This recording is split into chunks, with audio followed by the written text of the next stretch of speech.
சேர்ந்து போனால் ஆகாதா? மாடு பிடிச்சு முடிச்ச கையில் மயில பிடிப்பே தெரியாதா?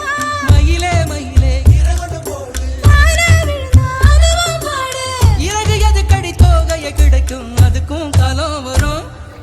உசிலம்பட்டி பெண் குட்டி முத்து பேச்சு, நீ ஓர கண்ணால் பார்த்தாலே